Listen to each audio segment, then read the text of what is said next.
آپ دیکھ رہے ہیں زی سلام پر ورلڈ نیوز۔ عالمی خبروں کی شروعات کرتے ہیں امریکی وزیر خارجہ مائک پومپیو کے دورے سے۔ پومپیو اس وقت مشرق وسطی کے دورے پر ہیں اور ایک ہفتے کا یہ دورہ کافی مصروفیت بھرا ہوگا۔ اس دوران وہ 8 ملکوں کا دورہ کریں گے اور دورے کی شروعات انہوں نے جارڈن سے کی ہے۔ عمان پہنچتے ہی انہوں نے دور کی غرض غایات واضح کر دی ہے۔ شام سے امریکی فوج کے انخلا کے حوالے سے انہوں نے اس بات کو دہرایا کہ داعش کے خلاف حلیف ممالک کی جنگ اس عمل سے متاثر نہیں ہوگی۔ جارڈن میں انہوں نے شاہ عبداللہ دوئم اور اپنے ہم منصب ایمن صفادی سے ملاقات کی۔ ملاقات کے دوران شام کی موجودہ صورتحال اور عراق اور اردن کے اقتصادی تعلقات پر تفصیلی چرچا ہوئی۔ مشترکہ پریس کانفرنس میں انہوں نے کہا کہ حلیف ممالک کے مفاد کی حفاظت کے لیے خطے میں امریکہ کی موجودگی بدستور قائم رہے گی۔ دہشت گردی کے خلاف جاری جنگ میں انہوں نے جارڈن کی کردار کی ستائش بھی کی۔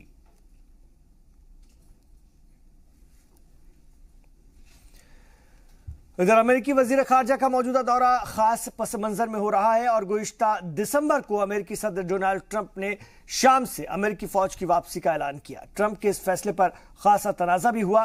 حلیف ممالک بھی اس سے ناراض اور مایوس ہیں۔ دباؤ میں ٹرمپ انتظامیہ کو نرم رخ اختیار کرنا پڑا۔ پومپیو کا دورہ اسی تناظر میں ہو رہا ہے۔ جارڈن کی پہلی پریس کانفرنس میں واضح ہو گیا کہ اسرائیل اور سعودی عرب جیسے ممالک کی تشویش دور کرنے کے لیے اس دورے کا اہتمام کیا گیا ہے۔ 7 روزہ دورے کے دوسرے مرحلے میں پومپیو مصر جائیں گے۔ مصر میں ایک تقریب کے دوران وہ عام لوگوں سے خطاب بھی کریں گے۔ اس کے بعد وہ بحرین، قطر، سعودی عرب، عمان اور کویت بھی جائیں گے۔ خبر ہے کہ پومپیو سعودی عرب کے ساتھ جمال خاشقجی قتل معاملے کا سوال اٹھا سکتے ہیں۔ ذرائع کے مطابق پومپیو سعودی حکمرانوں سے قتل کے تحقیقات میں اب تک کی ہوئی پیش رفت کی جانکاری حاصل کرنے کی کوشش کریں گے۔ زی سلام پر آپ اس وقت دیکھ رہے ہیں ورلڈ نیوز۔ شام سے امریکی فوج کی واپسی کو لے کر امریکہ اور ترکی کے درمیان بھی تنازع ہے۔ کرد جنگجوؤں کے سبب ترکی بھی اس معاملے میں ایک اہم فریق بن چکا ہے۔ ترکی انہیں ملک کی سلامتی کے لیے خطرہ مانتا ہے، جبکہ داعش کے خلاف جنگ میں کرد جنگجو امریکہ کے حلیف رہے ہیں۔ گزشتہ 2 دنوں سے یہ معاملہ تلخی کا سبب بنا ہوا ہے، جس کا نتیجہ منگل کو اس وقت دیکھنے کو ملا جب ترکی صدر نے جان بولٹن سے ملنے سے منع کر دیا۔ واضح ہے کہ اسرائیل دورے کے دوران بولٹن نے ترکی کو متنبع کرتے ہوئے کہا تھا کہ کردوں پر حملے کی کسی کو اجازت نہیں دی جائے گی اور ان کی حفاظت کو یقینی بنائے بغیر امریکی فوج واپس نہیں ہوگی۔ ترکی صدر نے کہا کہ بولٹن نے بہت سنگین غلطی کی ہے۔ ان کا کہنا ہے کہ امریکہ علاقائی لوگوں سے واقف نہیں ہے۔ بولٹن سے ملاقات نہ کرنے پر انہوں نے کہا کہ فی الحال اس کی کوئی ضرورت نہیں ہے۔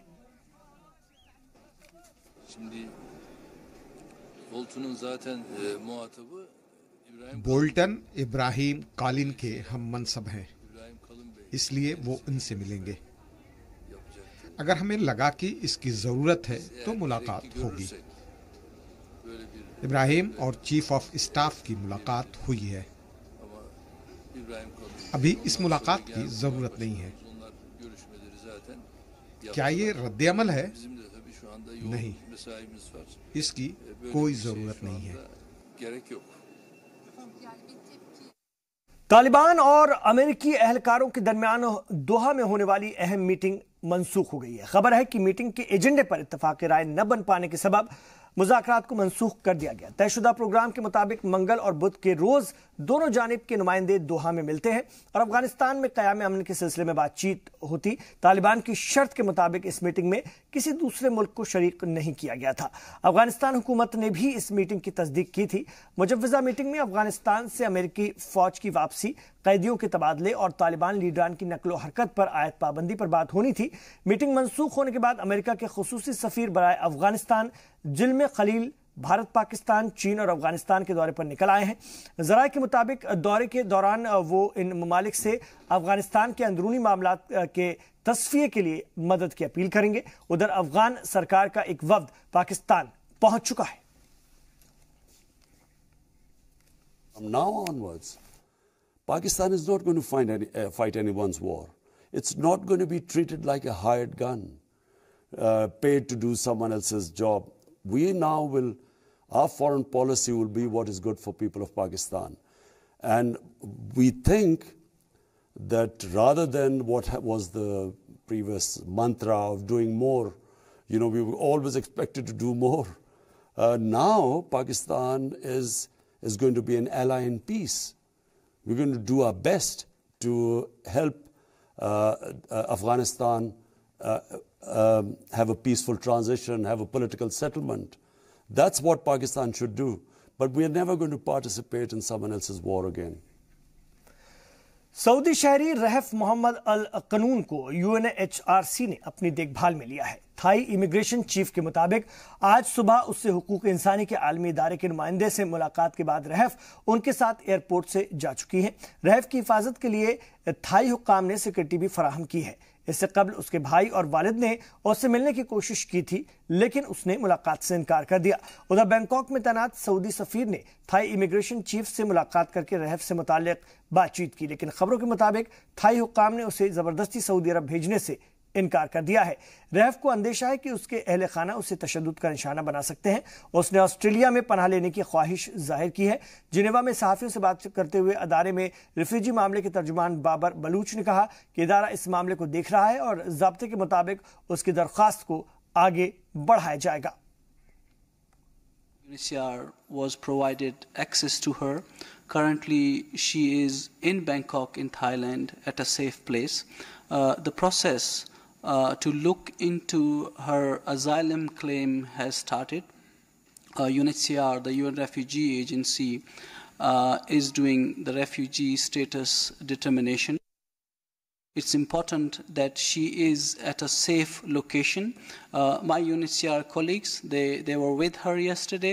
We spoke to her yesterday. We are continuing that process today. And whatever her fears were that she didn't want to go back to a situation where her life was in danger. So we also have to request her wishes in terms of who she wants to see. और Thailand में सैकड़ों अफराद ने सड़कों पर उतर करके तयशुदा मुद्दत में आम इंतखाबात का मुतालबा किया। शहरियों को अंदेशा है कि आइंदा माह होने वाले इंतखाबात को मुलतवी किया जा सकता है। मुजाहिरीन ने अपनी नाराजगी जाहिर करने के लिए एहतजाज के तौर पर अपने सर के बाल मुंडवा रखे हैं। वाज़ेह है कि गुज़िश्ता इतवार को भी इस मुतालबे को लेकर लोग सड़कों पर उतरे थे, लेकिन साबिका मुजाहिरों के बरखिलाफ इसमें ज्यादा मुजाहिरीन ने शिरकत की। सियासी मुजाहिरों पर पाबंदी हटने के बाद राजधानी में ये दूसरा बड़ा एहतजाज है। मौजूदा हुकूमत कई दफा आम इंतखाबात का ऐलान कर चुकी है। अब इसके लिए नई तारीख 24 फरवरी मुतय्यन की गई है, लेकिन अवाम को अंदेशा इस दफा भी है कि इसे मुलतवी किया जा सकता है। मुजाहिरीन ने अपने हाथों में वी वांट इलेक्शन और इलेक्शन ऑन ओनली 24 फेब 2019 इस तरह की वो लेकर रखे थे, बोर्ड्स वगैरह ले रखे थे और मुजाहिरीन एक आवाज में नो डिले का नारा भी लगा रहे थे। नई हुकूमत को रेडीमेड इंडस्ट्रीज से वाबस्ता मुलाजमीन के एहतजाज का सामना करना पड़ रहा है। हम बांग्लादेश की बात कर रहे हैं। जी हाँ, मुजाहिरीन मजदूरी के दौरान ढाका में खास तौर से तब्दीली का मुतालबा कर रहे हैं और राजधानी में सैकड़ों की तादाद में मुजाहिरीन ने सड़कों पर उतर करके रास्ता ब्लॉक कर दिया। 4 दिनों से जारी मुलाजमीन का ये एहतजाज कुछ जगहों पर पुरतशद्दुद होता जा रहा है। सिक्योरिटी एहलकारों के साथ ही कई झड़प में कई मुलाजमीन के जख्मी होने की भी खबर है और ये सारे मुलाजमीन स्टैंडर्ड ग्रुप के मुलाजिम हैं।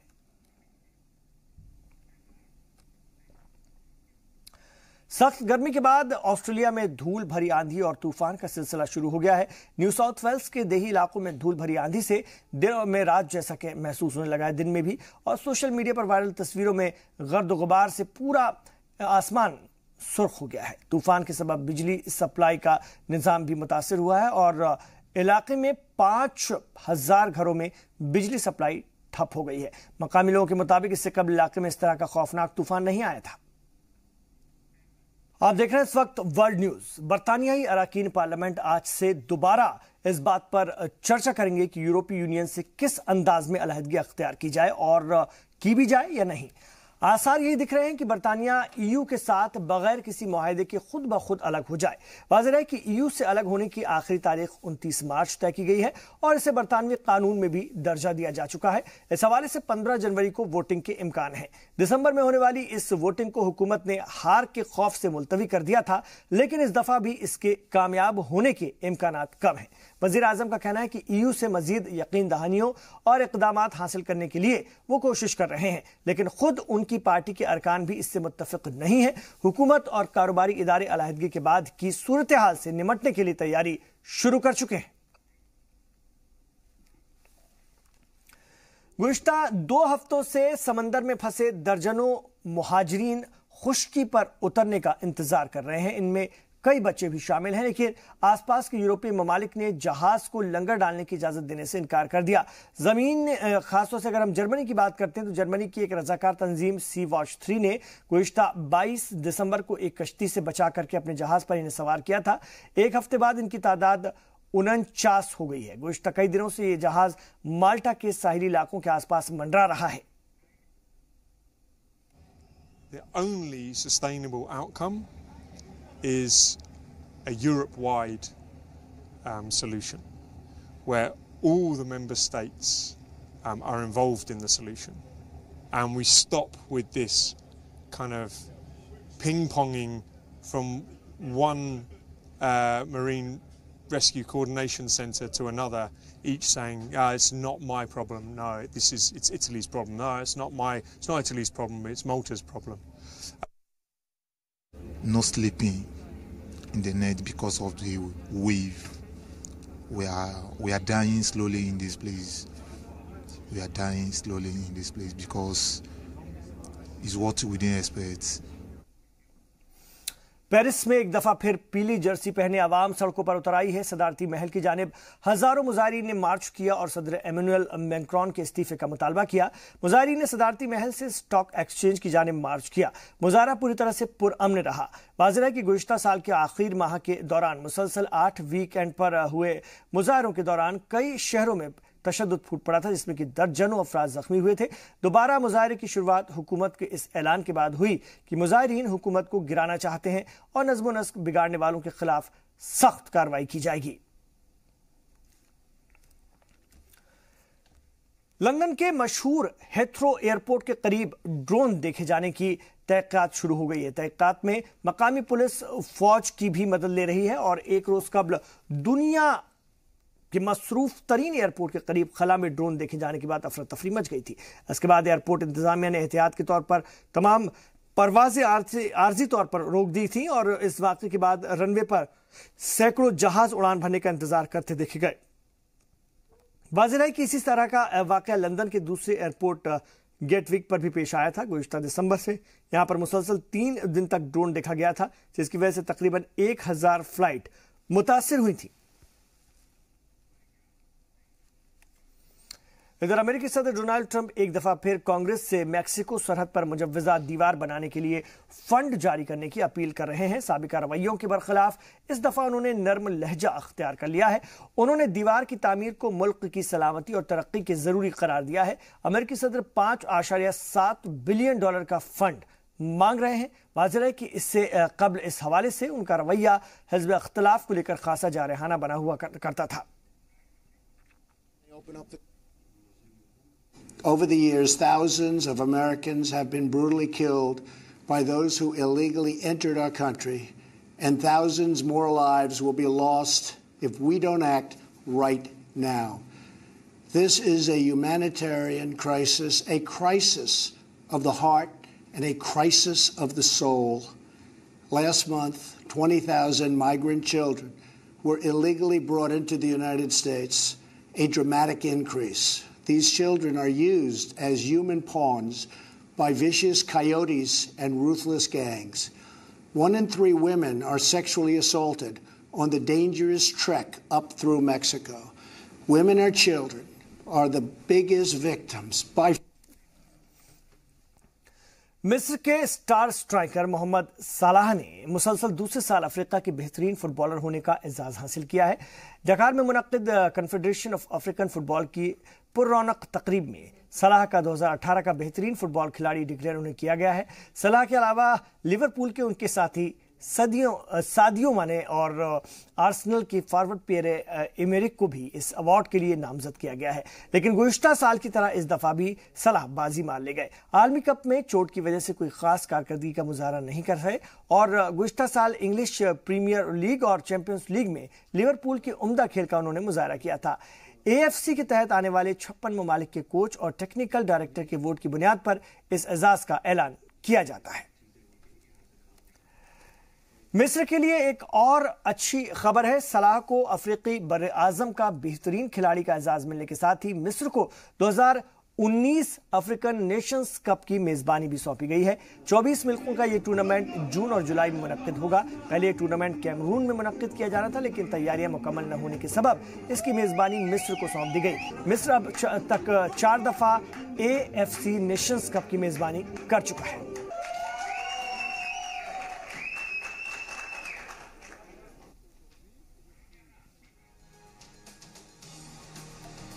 तो नाज़रीन, इन तमाम खबरों पर हमारी नजर बनी हुई है। आप रहिए जी सलाम के साथ, देखते रहिए जी सलाम।